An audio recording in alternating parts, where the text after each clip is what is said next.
Hi friends, welcome to the Pathshala. I am your educator Noor आलम।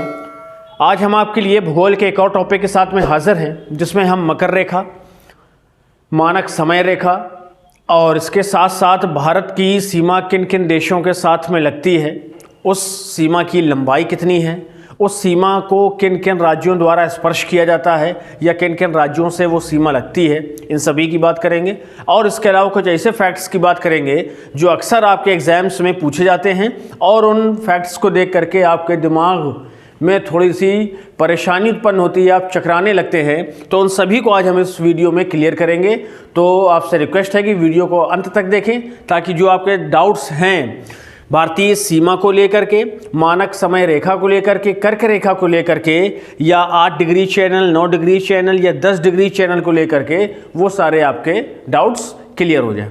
तो चलिए शुरू करते हैं। सबसे पहले हम बात करेंगे कर्क रेखा की। कर्क रेखा असल में क्या है? भारत से गुजरने वाली 23.5 अंश अक्षांशीय रेखा को कर्क रेखा कहते हैं। बड़ा आसान सा है, बड़ी आसान सी बात है कि भारत से 23.5 अंश डिग्री की अक्षांशीय रेखा जो गुजरती है वो कर्क रेखा कहलाती है। और जब भारत से होकर के ये गुजरती है तो मानी सी बात है कि भारत में जो राज्य हैं उनसे भी होकर के गुजरेगी। तो ये सवाल आपके एग्जाम्स में अक्सर पूछा जाता है कि भारत के किन किन राज्यों से होकर के कर्क रेखा गुजरती है। तो आज हम उन्हीं की बात करेंगे। मैप से अगर आप समझना चाहें तो कर्क रेखा यहाँ से शुरू होकर के राजस्थान, एमपी और उसके बाद में छत्तीसगढ़, फिर झारखंड, वेस्ट बंगाल, त्रिपुरा और मिजोरम, इन सभी से होते हुए गुजरती है। तो कुल मिलाकर के कितने राज्य हैं? 8 राज्य हैं। कौन कौन से? गुजरात, राजस्थान, एमपी, छत्तीसगढ़, झारखंड, पश्चिम बंगाल, त्रिपुरा और मिजोरम। ये वो 8 राज्य हैं जिनसे कर्क रेखा गुजरती है। अब इसमें आप थोड़ी सी बात ध्यान दीजिए कि आपको जब वो पेपर में कंफ्यूज करने का मामला आता है तो क्या होता है उसमें कि आपको त्रिपुरा या मिजोरम में से एक को कम कर देंगे और उसकी जगह पर या तो मणिपुर या फिर असम को लगा दिया जाएगा। या कई बार आपको उसमें यूपी भी मिल सकता है और बिहार भी मिल सकता है। 4 ऑप्शन दिए होंगे और उनमें से आपसे पूछ लेगा कि इनमें से कौन सा राज्य ऐसा है जिससे कर्क रेखा नहीं गुजरती है। तो आपको बस ये 8 याद रखने हैं। इनके अलावा जो मिलेंगे तो उनसे आपको बचना है, उनको गलत कर देना है। बहुत सिंपल सी छोटी सी बात है।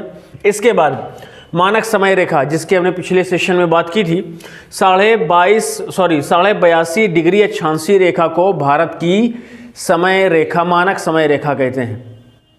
ठीक है, मानक समय रेखा भी कुछ राज्यों से होकर के गुजरती है और वो राज्य करीब 5 हैं। वो कौन कौन से हैं? हमारा यूपी है, एमपी है, छत्तीसगढ़ है, ओडिशा है, आंध्र प्रदेश है। इन सभी जगहों से होकर के हमारी मानक समय रेखा गुजरती है। शायद यहाँ पर अक्षांशीय न होकर के देशांतरी होगा। 82.5 अंश देशांतरी रेखा को देख लेंगे। अगर कुछ कन्फ्यूज़न होगा तो उसको हम बाद में क्लियर कर लेंगे। फिलहाल क्योंकि ये जो रेखा है ये आपकी यहाँ से 82.5 डिग्री इलाहाबाद नैनी से होते हुए ये इसे गुजरती है। ठीक है, तो कुल मिलाकर के इससे कितने 5 राज्य इसके द्वारा टच किए जाते हैं। वो है यूपी, एमपी, छत्तीसगढ़, ओडिशा और आंध्र प्रदेश। ठीक है, तो ये हमारी क्या थी? मानक समय रेखा। अब आगे आते हैं। अब जो बहुत सवाल आपके अक्सर एग्जाम्स में मिलते हैं वो क्या है कि ये जो भारत की सीमा है, ये जो आप देख रहे हैं, ये आपकी जो सीमा है ये राज्यों की सीमाएं हैं जो कि भारत की सीमा को बनाते हैं। और ये जो सीमा है आपकी ये अलग अलग देशों से टच भी होती है। तो आज हम इसी की बात करने वाले हैं। किस देश की कितनी लंबी सीमा है, उस देश से कितने आपके राज्य हमारे सीमा को छूते हैं या उसको टच करते हैं, तो उसकी बात करेंगे। ठीक है, ये आपकी ये आ गई यहाँ से। ठीक है, ये इसको आप थोड़ा सा इसको और मिला लें तो ये आपकी यहाँ से ये हो जाएगी। ठीक है, तो अब जबकि हम स्थलीय सीमा की बात करेंगे, ये कौन सी है? स्थलीय सीमा। और ये जो आपका दक्षिण भारत वाला भाग दिख रहा है, ये आपकी कौन सी है? तटीय सीमा। हम इसकी बात नहीं करेंगे अभी, सिर्फ और सिर्फ हम स्थलीय सीमा की बात करेंगे। तो स्थलीय सीमा में सबसे ज़्यादा जो सीमा हम लोग साझा करते हैं वो बांग्लादेश के साथ है। कितनी? 4096.7 किलोमीटर। कितनी है? 4096.7 किलोमीटर सीमा को हम बांग्लादेश के साथ में साझा करते हैं। और बांग्लादेश से भारत के 5 राज्य पश्चिम बंगाल, मेघालय, मिजोरम, त्रिपुरा और असम सीमा को उसकी स्पर्श करते हैं या छूते हैं। ये भी आपको ध्यान रखना है। ये भी सवाल बनता है कि बांग्लादेश से लगने वाली हमारी सीमा को कौन किन किन राज्यों के द्वारा छुआ जाता है या स्पर्श किया जाता है। उसमें कितने? 5 राज्य हैं, पश्चिम बंगाल, मेघालय, मिजोरम, त्रिपुरा और असम। मैप आपके सामने, अभी हम उसमें भी बात करेंगे। आगे आ जाइए चीन। अब जबकि हम चीन की बात करेंगे तो चीन से जो हम सीमा साझा करते हैं वो है 3488 किलोमीटर, ये दूसरे नंबर पर है। और इस सीमा पर या इस सीमा को कौन कौन से राज्य स्पर्श करते हैं? उसमें हिमाचल प्रदेश है, उत्तराखंड है, सिक्किम है, अरुणाचल प्रदेश है और लद्दाख है। ठीक है, पहले इसमें कश्मीर भी हुआ करता था, लेकिन जब से ये डिवीज़न हुआ है तब से ये एक कम हो गया है। अच्छा, अब एक और सवाल इसमें ये आता है कि चीन और भारत के बीच जो सीमा है उसको हम क्या कहते हैं? बड़ा कॉमन सवाल है और अक्सर लोग उसको जानते भी हैं। उसको हम मैकमोहन रेखा कहते हैं। ठीक है, चलिए अगला है पाकिस्तान। पाकिस्तान के साथ में हम 3323 किलोमीटर लंबी सीमा को साझा करते हैं। और इस सीमा से हमारे गुजरात, राजस्थान, पंजाब, लद्दाख और जम्मू कश्मीर लगते हैं। एक चीज़ यहाँ पे ये ध्यान रखिए कि पहले ये जो संख्या थी राज्यों की 4 थी, अब लद्दाख और जम्मू कश्मीर के यूनियन टेरिटरीज़ बनने के बाद में ये संख्या 5 हो गई है। इसको ध्यान में रखिए। और भारत पाकिस्तान के बीच की सीमा को हम लोग क्या कहते हैं भाई? रेड क्लिफ रेखा कहते हैं। इसको भी ध्यान में रखना है। अब आ जाइए नेपाल की बात कर लेते हैं। नेपाल भारत से 1751 किलोमीटर लंबी सीमा साझा करता है। और नेपाल से उत्तर प्रदेश, बिहार, पश्चिम बंगाल, उत्तराखंड, सिक्किम राज्य लगते हैं, उसकी सीमा को स्पर्श करते हैं या छूते हैं। अब अगर हम म्यांमार की बात करें तो म्यांमार आता है आपका 5वें नंबर पे। लंबाई के मामले में 1643 किलोमीटर लंबी सीमा में इसके साथ साझा करते हैं। और इससे जो टच होते हैं राज्य आंध्र प्रदेश है, नागालैंड है, मिजोरम है और मणिपुर है। ठीक है, आगे भूटान। भूटान से 699 किलोमीटर लंबी सीमा हम साझा करते हैं, जिसमें पश्चिम बंगाल, सिक्किम, अरुणाचल प्रदेश और असम या असोम है। ठीक है, तो इन राज्यों को भी आपको याद रखना है कि बांग्लादेश के साथ इतने राज्य, चीन के साथ इतने राज्य, पाकिस्तान के साथ इतने, नेपाल के साथ इतने, म्यांमार के साथ इतने, वगैरह वगैरह। ठीक है, अब बचा आपका अफगानिस्तान, जो कि सबसे कम लंबी सीमा साझा करता है। और ये जो है हमारा सिर्फ और सिर्फ 106 किलोमीटर लंबी सीमा साझा करता है। और अगर आप मैप में देखेंगे तो यहाँ पर कहीं पर शायद ये वाले हिस्से में इसकी सीमा जो है लद्दाख से लगती है। तो हम यहाँ पर लद्दाख को लिख लेते हैं कि अफ़गानिस्तान के साथ में लद्दाख की सीमा लगती है, या लद्दाख जो है अफ़गानिस्तान सीमा को टच करता है। ठीक है, तो ये हो गई बात हमारे उन देशों की जो हमारे आसपास मौजूद हैं और उनसे अलग अलग जो है हमारे राज्य उनकी सीमा को स्पर्श करते हैं या उन्हें छूते हैं। अब आगे किसकी बात करेंगे? उन छोटे छोटे फैक्ट्स की बात करेंगे। अच्छा, इसमें एक और बात रह गई। कुल 17 राज्य भारत के ऐसे हैं जो पड़ोसी देशों से सीमा साझा करते हैं। इसको बिल्कुल दिमाग में बिठा लीजिए। कुल कितने? 17 राज्य ऐसे हैं जो भारत के पड़ोसी मुल्कों से सीमा साझा करते हैं। और इसके अलावा भूटान और नेपाल भारत के बफर स्टेट हैं। बफर स्टेट क्या होता है? कोई एक ऐसा स्टेट जो दो देशों के बीच में मौजूद हो। अब आप जब मैप में देखेंगे तो नेपाल भारत और चीन के बीच में मौजूद है, भूटान भी किसके बीच में मौजूद है? चीन और भारत के। तो ये दोनों हमारे बफर स्टेट हैं। इसको भी आप थोड़ा सा ध्यान में रखिएगा। इसके बाद अब आप जब यहाँ देखेंगे तो इसमें से कुछ जो है राज्य हमारे ऐसे हैं जो 3 देशों की सीमा को टच करते हैं। जैसे सिक्किम की अगर हम पहले बात कर लें तो सिक्किम हमारा नेपाल से भी देखिए सीमा साझा कर रहा है, यहाँ भूटान से भी सीमा साझा कर रहा है और इधर ऊपर चाइना से भी सीमा साझा कर रहा है। ठीक है, इसके अलावा हमारा ये वाला जो हिस्सा आपको दिखाई दे रहा है ये, हाँ अच्छा, त्रिपुरा के बारे में एक फैक्ट ये ध्यान रखिए कि त्रिपुरा को 3 तरफ से बांग्लादेश ने ब्लॉक कर रखा है। मतलब ये जो एकमात्र राज्य है भारत का ऐसा कि जो किसी एक देश की 3 तरफ से सीमाओं को स्पर्श करता है या उसके बीच में लगा हुआ है। ठीक है, चलिए आगे आ जाइए। अब हम बात करेंगे उन छोटे छोटे फैक्ट्स की जो आपके पेपर में अक्सर पूछे जाते हैं। क्वेश्चन तो इनसे भी आते हैं लेकिन ये भी आपको अक्सर मिलेंगे और ये वो फैक्ट्स हैं जिनको हम अक्सर नहीं पढ़ते हैं, उनको भी हम डिस्कस करेंगे। सबसे पहले बात करते हैं 8 डिग्री चैनल। 8 डिग्री जो चैनल है वो मिनिकॉय को मालदीव से अलग करता है। ठीक है, 8 डिग्री चैनल जो है वो मिनिकॉय को मालदीव से अलग करता है। ये यहाँ कहीं पर से होकर के गुजरेगा। और अगला क्या है, 9 डिग्री चैनल मिनिकॉय को लक्षद्वीप से अलग करता है। ये आपका यहाँ कहीं पर मिल जाएगा आपको। ठीक है, तो ये 2 फैक्ट हो गए। 8 डिग्री चैनल आपका मिनिकॉय को मालदीव से अलग करता है, 9 डिग्री चैनल मिनिकॉय को लक्षद्वीप से, और 10 डिग्री चैनल की अगर हम बात करें तो वो लिटिल अंडमान को कार निकोबार से अलग करता है। ये कौन है, 10 डिग्री चैनल। ठीक है, 10 डिग्री चैनल क्या करता है, अंडमान को निकोबार से अलग करता है। ये फैक्ट हो गया आपका। अगले आ जाइए, पाक जल संधि। ये क्या है, ये वाला जो आप हिस्सा देखेंगे भारत और श्रीलंका के बीच में, ये जो हिस्सा है ये पाक जल संधि कहलाता है और इसी के द्वारा भारत श्रीलंका से अलग होता है। ठीक है, पाक जल संधि के द्वारा भारत श्रीलंका से अलग होता है। आप अगर थोड़ा सा और ध्यान से देखेंगे तो यहाँ पर आपको एक संरचना सी दिखाई देगी। ये जो है हमारा एडम्स ब्रिज है। कौन सा ब्रिज है, एडम्स ब्रिज। ये पौराणिक कथाओं में हमें पढ़ने को मिलता है, इसकी बात की जाती है और इसी को लेकर के हमने नासा के साथ में कई सारे करार भी किए हैं। यहाँ पर बहुत सारे पेट्रोलियम पदार्थ मिलने की भी संभावना है, तो उसको हम कभी आगे डिस्कस करेंगे।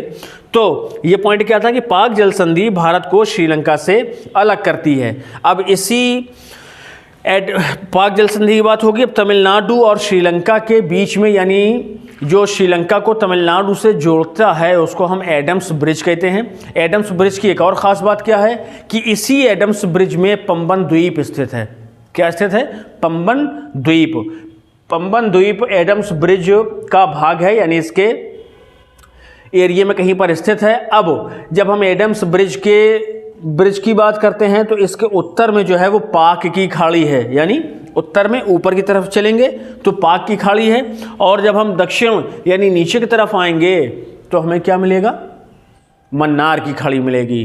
ठीक है, अब मैंने उस दिन बात आपको बताई थी कि खाड़ी क्या होती है, थोड़ा सा दिमाग में जोर डालिए। खाड़ी क्या होती है,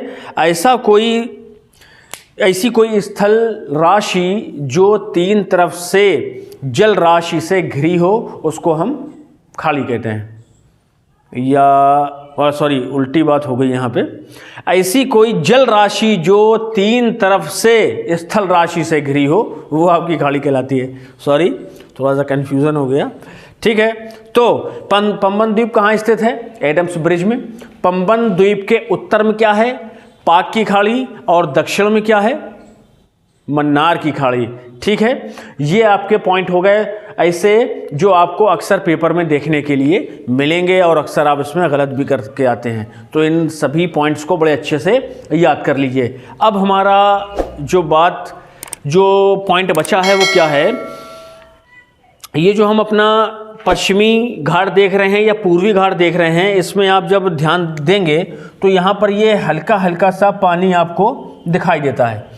तो ये जो हमारा जल है, ये जो हल्का हल्का पानी दिखाई दे रहा है, ये हमारी वो प्रादेशिक सीमा है, प्रादेशिक समुद्री सीमा जो 12 किलोमीटर तक हमारे अधिकार क्षेत्र में आती है। इसे हम क्या कहते हैं? भारत की प्रादेशिक समुद्री सीमा या क्षेत्रीय सागर, जो कि आधार तट से, अब यहाँ पर एक और पॉइंट देख लीजिए, आधार तट क्या होता है? जब हम भारत के नक्शे को देखते हैं तो ये कहीं पर कटा फटा सा हमें दिखाई देता है। तो सबसे पहले इसके लिए हम क्या करते हैं कि इसको जो है एक ऐसी लाइन से कवर कर लेते हैं जो कि बिल्कुल सीधी रहे, जिससे हमें हर चीज़ का आइडिया आसानी से लग जाए। ठीक है, ये हमने एक लाइन खींच ली। अब आप इसमें एक फैक्ट ये ध्यान रखिए कि ये जो प्रादेशिक समुद्री सीमा है और ये जो आधार रेखा है और ये जो स्थल सीमा है हमारी, इसमें एक पॉइंट ये आता है आंतरिक जल का। आंतरिक जल क्या होता है? तो भारत की स्थलीय सीमा और आधार रेखा के बीच के जल को आंतरिक जल कहते हैं। ठीक है, ये पॉइंट ध्यान रखिए, कई बार क्वेश्चन पूछा जा चुका है। ये देखिए जो हमने काल्पनिक की एक लाइन और खींच ली है ना, तो ये आप देखिए और ये देखिए, ये जो स्थलीय सीमा है इसके बीच में जो पानी दिख रहा है ना हल्का हल्का सा, ये सारा जो है हमारा आंतरिक जल है। ठीक है, ये पॉइंट ध्यान रखना है, आंतरिक जल हो गया। अब प्रादेशिक समुद्री सीमा में हमें जो अधिकार प्राप्त हैं वो क्या है भाई? सभी प्रकार के संसाधनों का हम दोहन कर सकते हैं बिना किसी हस्तक्षेप के, अपनी पूरी संप्रभुता के साथ में। ठीक है, चलिए अविच्छिन्न मंडल या संलग्न क्षेत्र, ये दूसरा क्षेत्र है जो आधार तट रेखा से 24 किलोमीटर और भारतीय प्रादेशिक समुद्री सीमा से 12 किलोमीटर तक फैला है। यानी कुल मिलाकर के बात करेंगे तो आधार तट से 24 किलोमीटर तक समुद्र का जो एरिया है वो हमारा क्या कहलाता है? अविच्छिन्न मंडल या संलग्न क्षेत्र। अब इसमें हमें क्या क्या देखिए अधिकार प्राप्त है? अप्रवासी कानून हम यहाँ बना सकते हैं, पर्यावरण स्वच्छता रख सकते हैं, सीमा शुल्क की वसूली का अधिकार भी हमें यहाँ पर प्राप्त है। यानी यहाँ से हम कस्टम ड्यूटी ले सकते हैं। अगर कोई जहाज़ निकलता है यहाँ से होकर के जाता है, बाहर से आता है, तो वहाँ हम कस्टम ड्यूटी भी ले सकते हैं। पर्यावरण स्वच्छता भी हमारे अधिकार में, हमारी जिम्मेदारी में है, और अप्रवासी कानून भी हमारी जिम्मेदारी या अधिकार क्षेत्र में आते हैं।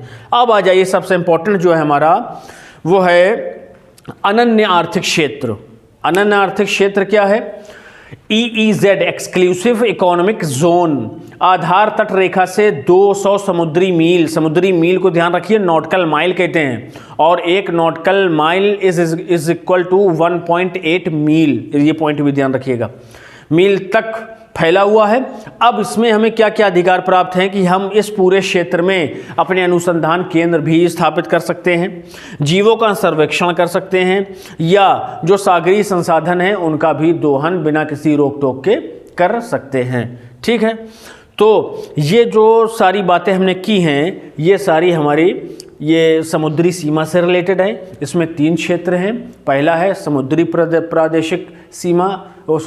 प्रादेशिक समुद्री सीमा, ये 12 किलोमीटर तक है आधार तट से। इसके बाद में किसकी बारी आती है? संलग्न क्षेत्र की, और ये कितना है? ये अविच्छिन्न मंडल की, ये आधार तट रेखा से 24 नॉटिकल माइल दूर है, नॉटिकल माइल का क्षेत्र है। और जो सबसे इंपॉर्टेंट है अनन्य आर्थिक क्षेत्र यानी EEZ, ये आधार तट रेखा से 200 नॉटिकल मील तक का क्षेत्र है जो हमारे अधिकार क्षेत्र में आता है। ठीक है, तो हमने आज इस सेशन में देखिए क्या क्या पढ़ लिया है, उसको एक बार रिवाइज कर लीजिए और अच्छे से याद कर लीजिए। कर्क रेखा की बात करी हमने। कर्क रेखा क्या है? 23.5 अंश अक्षांशीय रेखा को कर्क रेखा कहते हैं। ये हमारे गुजरात, राजस्थान, MP, छत्तीसगढ़, झारखंड, पश्चिम बंगाल, त्रिपुरा और मिजोरम से होकर के गुजरती है।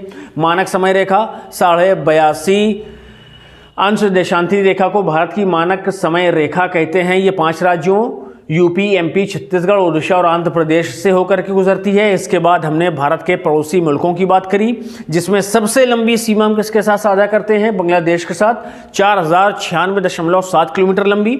और सबसे कम लंबाई की सीमा किसके साथ हम साझा करते हैं? अफगानिस्तान के साथ, 106 किलोमीटर लंबी। ठीक है, इसके साथ साथ हमने उन राज्यों की बात करी जो हमारे पड़ोसी देशों से लगते हैं। फिर हमने उन फैक्ट्स की बात करी जो अक्सर आपके एग्जाम्स में पूछे जाते हैं और आप उनमें अक्सर पढ़ने के दौरान ध्यान नहीं देते हैं। 8 degree channel, 9 degree channel, 10 degree channel. ठीक है, 8 डिग्री चैनल क्या है? आपका मिनिकॉय को मालदीव से अलग करता है। 9 डिग्री मिनिकॉय को लक्षद्वीप से अलग करता है। 10 डिग्री ये आपका लिटिल अंडमान को कार निकोबार से अलग करता है।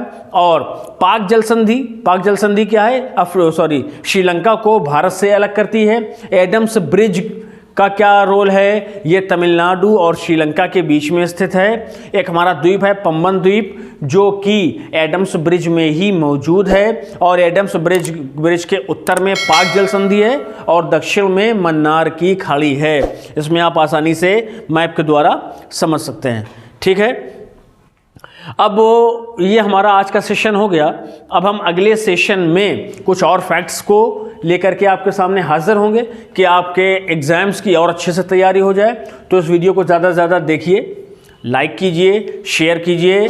फिर मिलते हैं अगले सेशन में, अगले वीडियो में। Till then bye bye, have a nice day.